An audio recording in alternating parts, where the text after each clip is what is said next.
Measles is one of the most contagious infectious diseases and remains a leading cause of death, particularly among young children, especially in areas with low rates of vaccination. Measles is also called rubeola, which can easily get confused with German measles, which is also called rubella. Similar sounding names, but very different viruses. Regular measles is caused by the measles virus.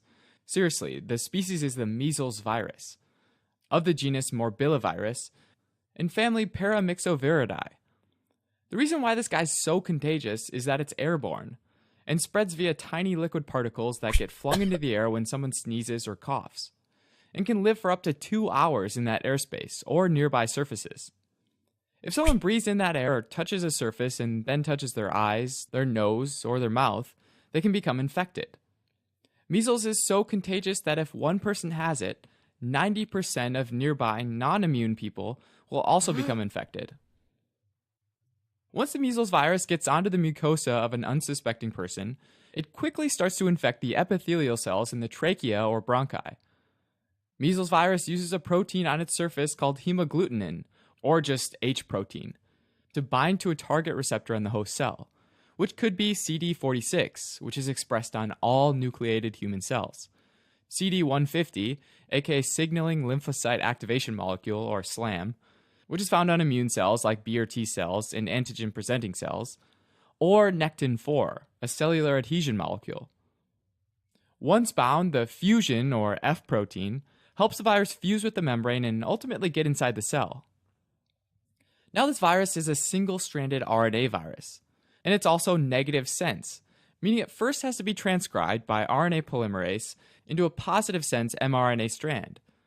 After that, it's ready to be translated into viral proteins, wrapped in the cell's lipid envelope, and sent out of the cell as a newly made virus. Within days, the measles virus spreads through local tissue and is picked up by dendritic cells and alveolar macrophages and carried from that local tissue in the lungs to the local lymph nodes. From there, it continues to spread, eventually getting into the blood and spreading to more lung tissue, as well as other organs like the intestines and the brain. Now, it typically takes 10 to 14 days from the time that the virus enters the body to the start of symptoms, and this is the incubation period. Once the symptoms start, we've entered the prodromal period, which typically lasts around 3 days and starts with a high fever and the 3 C's: cough, conjunctivitis, or inflammation and redness of the white part of the eye, and coryza, swelling in the mucous membrane of the nose, essentially a stuffy nose. 1 to 2 days later comes the enanthem, which is a rash on the mucous membranes that looks like salt grains on a wet background. These are called Koplik spots and are these small white spots that are commonly seen on the inside of the cheeks opposite the molars. After these initial prodromal symptoms comes the exanthem phase, which is where a red, blotchy, maculopapular rash spreads in a cephalocaudal progression. In other words, the exanthem starts at the head, or cephalo, and spreads to the extremities, or the ends of the body, or caudal. This rash fades after about 4 days, and leads into the recovery phase, which can last for another 10 to 14 days, with the final symptom usually being a persistent cough. In general, infected people are most contagious starting from the final day of the incubation period through the prodromal and exanthem phase, which roughly works out to be 4 days before to 4 days after the onset of the rash.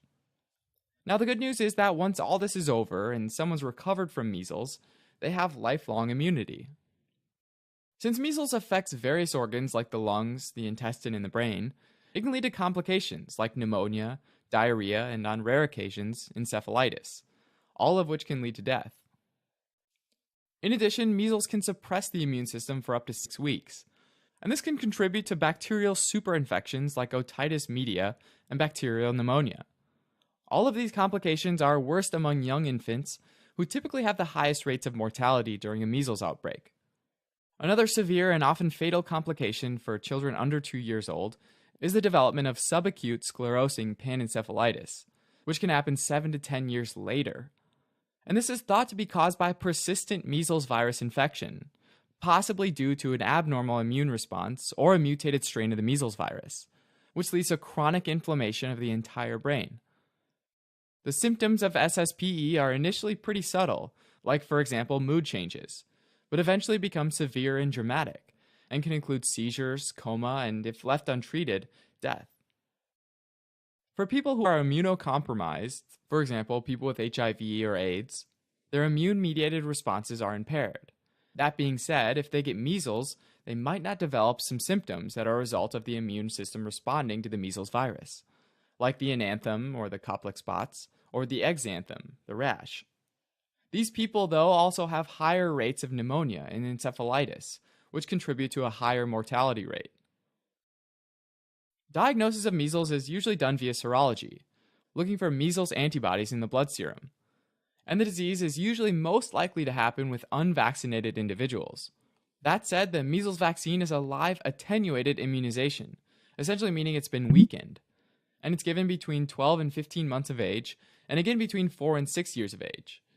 And it has an impressive 95% vaccine efficacy rate, which means that out of 100 cases of measles among unvaccinated people, 95 would have been prevented by the vaccine.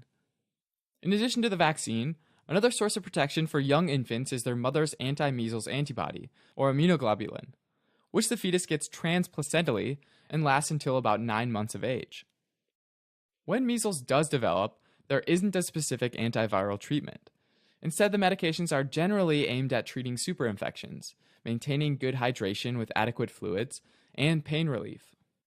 Some groups are also given vitamin A, like young children and the severely malnourished, which acts as an immunomodulator that boosts the antibody responses to measles and decreases the risk of serious complications. Finally, in outbreak settings, both the measles vaccine and measles immunoglobulin can be given to household contacts and those at high risk, like pregnant women and young infants, to help prevent others from getting sick. Alright, so quick review of measles. Measles is an airborne pathogen that's highly contagious and causes cough, conjunctivitis, and coryza, as well as complications like pneumonia and encephalitis, and can be prevented through vaccination.